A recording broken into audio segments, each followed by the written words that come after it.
ছিলেন, আরো বিএফআইইউর প্রধান ছিলেন, স্বরাষ্ট্র সেক্রেটারি ছিলেন, ফাইন্যান্স সেক্রেটারি ছিলেন, এসিসি চেয়ারম্যান আব্দুল মোমেন ছিলেন এবং আরো যারা যারা এইটার সাথে জড়িত সবাই ছিলেন।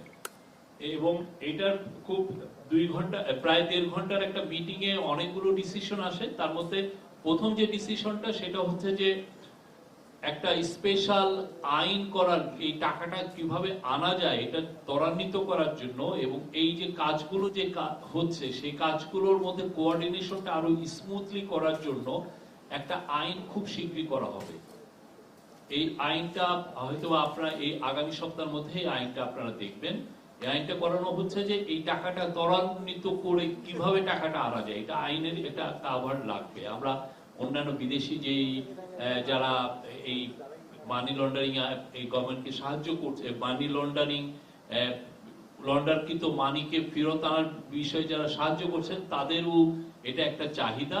তো সেই অনুযায়ী একটা আইন খুব দ্রুত করা হচ্ছে এবং এই আইনের আওতায় অনেকগুলো কাজ আরো এক্সিলারেটেড করা হবে। এইখানে আরেকটা হচ্ছে যে যতগুলো প্রচুর ল ফার্মের সাথে আমরা ইন্টারিম গভর্নমেন্ট এবং টাস্ক ফোর্স কথা বলছে। এই ল ফার্ম গুলোর সাথেও এই আইনি যে আইনটা যেটা করা হবে সেটা ল ফার্মের সাথে এক ধরনের তাদের সাথে এগ্রিমেন্ট করতে এটা সাহায্য করবে। তো ল ফার্মের মতো 30টার মতো ল ফার্ম, অনেকগুলো 200টা ল ফার্মের সাথে আমরা অলরেডি কথা বলেছি, এখনো সিলেকশন হয়নি। এটা একটা আইনি প্রক্রিয়ার মাধ্যমে সিলেকশন হবে। 30টার মতো ল ফার্মকে ইন্টারন্যাশনালি যারা খুব রেপুটেড তাদের সাথে আমরা এক ধরনের এগ্রিমেন্টে হয়তো যাব, সেটা নিয়েও কথাবার্তা হচ্ছে। আর প্রফেসর ইউনূস মিটিং এ বারবার তাগাদা দিয়েছেন যে যত দ্রুত করা যায় এবং সর্বোচ্চ এফোর্ট দিতে বলেছেন। উনি বলেছেন যে এটা বাংলাদেশের মানুষের টাকা এবং এইটা যত দ্রুত পারা যায় এই টাকাটা বাংলাদেশে ফেরত আনতে। উনি খুব প্রতি মাসে উনি বলছেন যে এটার বিষয়ে এখন থেকে প্রতি মাসে হাই পাওয়ার মিটিং হবে এবং এটা জাস্ট ঈদের পরে আরেকটা মিটিং উনি ডেকেছেন যে এটা কতটা অগ্রগতি হচ্ছে এটা, এবং এটা এখন থেকে আশা করা হচ্ছে যে প্রতি মাসে এটার উপর মিটিং হবে। আর একটা হচ্ছে প্রফেসর ইউনূস বলেছেন যে পুরো ডিটেলস গুলো জানার জন্য। অনেক ক্ষেত্রে এই ডিটেলস এখনো আমরা মানে যেই পরিমাণ টাকা চুরি হয়েছে, যেই পরিমাণ টাকাও বিদেশে পাচার হয়েছে, এটার ফুল স্কোপটা কতটুকু হয়েছে এটা আসলে এখনো আমরা মানে যেটা জেনেছি আরো ডিটেলে জানা, কোথায় গিয়েছে টাকাটা, আসলে কিভাবে নিয়ে গেল, কোথায় গেল। এবং আজকের মিটিং একটা খুব ইম্পর্টেন্ট ফাইন্ডিংস ছিল যেটা এনবিআর এর চেয়ারম্যান জানিয়েছেন যে আপনারা জানেন যে অনেক ছেলে মেয়ে বিদেশে পড়তে যায়, অনেক ধনীর ছেলে মেয়ে যায়, ইভেন মিডিল ক্লাস ফ্যামিলির ছেলে মেয়েও যায়। একটা কেসে দেখা যাচ্ছে যে ছেলে যে টিউশন ফি, একজন তার চিলড্রেনের টিউশন ফি পাঠিয়েছেন 400 কোটি টাকার উপরে, 400-500 কোটি টাকা। মানে মানিটা লন্ডারিংটা কিভাবে হয়েছে দেখেন। একটা আপনার ছেলে পড়তে যাচ্ছে, তার টিউশন ফি, আপনি যদি খুব টপ ইউনিভার্সিটিতেও পড়ান আপনার বছরের টিউশন ফি কত লাগে, ঊর্ধ্বে 1 কোটি টাকা, এর বেশি তো লাগার কথা না। কিন্তু দেখা যাচ্ছে যে তার ইয়েতে 400-500 কোটি টাকা জাস্ট সেই টিউশন ফি পাঠিয়ে দিয়েছেন। এখানে 11টা কোম্পানিকে প্রথমে নিয়ে কাজ হচ্ছে, বিকজ প্রথমে আইডেন্টিফাই করা হয়েছে 11টা কোম্পানি এবং ইন্ডিভিজুয়ালস। তার মধ্যে প্রথমেই আছেন শেখ হাসিনা এবং তার ফ্যামিলি। তাদের কোথায় কোথায় টাকা চলে গেছে তাদের বিষয়ে আজকে প্রোগ্রেস, তাদের পাচারকৃত টাকার ক্ষেত্রে কি কি মেজার নেওয়া হচ্ছে, সেই কিভাবে এই টাকাটা ট্রেস করা যায়, কোথায় কোথায় টাকাটা চলে যেতে পারে সেই বিষয়ে আজকে আলাপ হয়েছে। মোট 11টা বড় বড় প্রতিষ্ঠান এবং ইন্ডিভিজুয়ালের, এবং ওইগুলোরও আজকে পুরো মিটিং এ এটার একটা পুরো চিত্র তুলে ধরা হয়েছে। আমরা কিছু কিছু আপনাদেরকে দিব।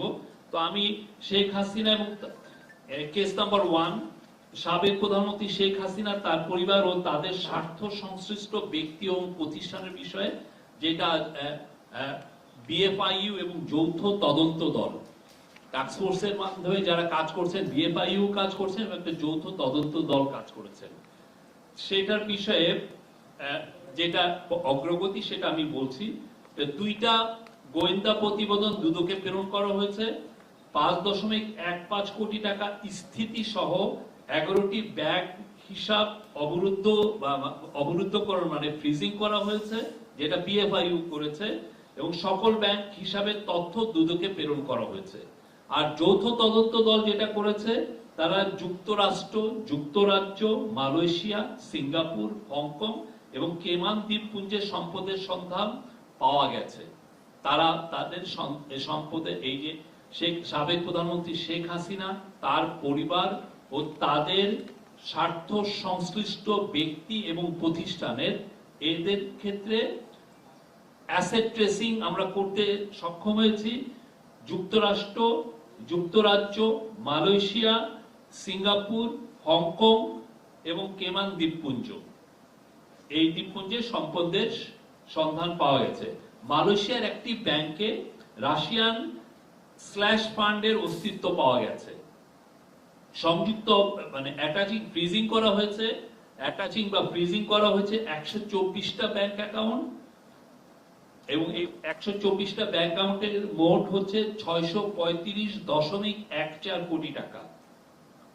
রাজুকের 1.8 মানে 1.80 কোটি টাকার দলিল মূল্যের 60 কাঠার প্লট। আপনি জানেন এটা রাজুকের মূল্য হয়তো 1.80 টাকা, কিন্তু এখন এই 60 কাঠার যে প্লট, এটা সব পূর্বাচলে, আপনার পূর্বাচলে এখন 1 কাঠারই দাম 2-3-4 কোটি টাকা, এবং 8.85 কোটি টাকা মূল্যের 10% জমি সহ 8টি ফ্ল্যাট।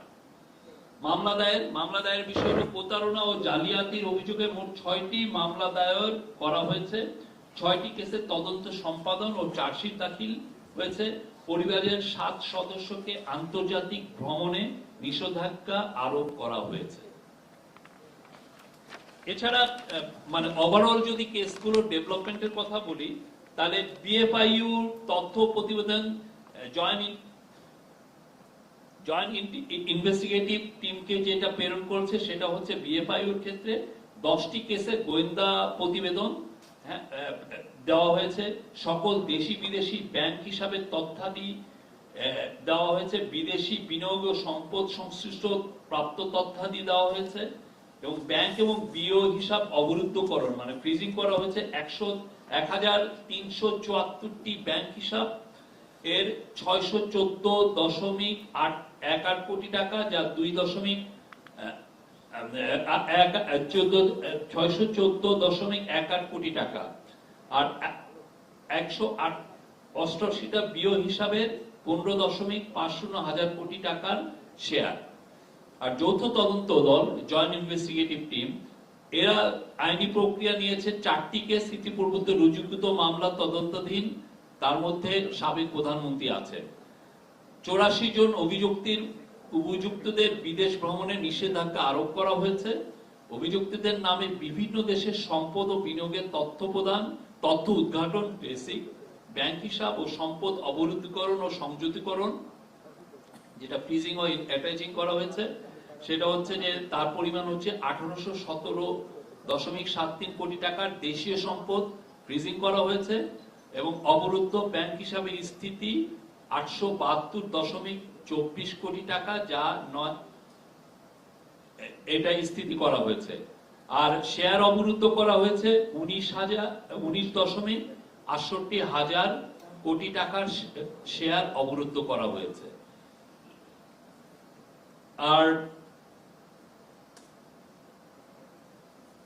124.67 মিলিয়ন মার্কিন ডলার এবং 3.79 মিলিয়ন পাউন্ড এবং 11.75 মিলিয়ন ইউরো মূল্যের সম্পদ ক্রয়ের আদেশ দেওয়া হয়েছে।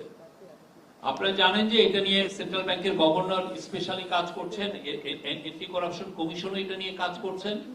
সেন্ট্রাল ব্যাংকের গভর্নর এই 15 বা 16 তারিখে উনি লন্ডনে যাবেন। লন্ডনে যে ওইখানে অনেকগুলো ল ফার্মের সাথে কথা বলবেন, ওইখানে এই সংক্রান্ত যারা যারা কাজ করছেন তাদের সাথে ওনারা বৈঠক করবেন এবং অল পার্টি পার্লামেন্ট গ্রুপ ইউকের আপনি জানেন কমন্স সভার ওইখানে উনি কথা বলবেন এবং ওই ইয়েতে আমরা সেন্ট্রাল ব্যাংকের থেকে মানে ইন্টারিম গভর্নমেন্টের তরফ থেকে বলা হবে যে যাদের টাকাটা ওইখানে আমরা জানছি যে ওইখানে চলে গেছে, তো সেই ক্ষেত্রে তাদের টাকার বিষয়ে যাতে ওই সম্পদগুলো যেগুলো ট্রেসিং করা হয়েছে সেই সম্পদগুলো যেন ফ্রোজেন করা হয়, টাকা এবং সম্পদ, এটার বিষয়ে আমরা তাদের সাহায্য চাবো। এই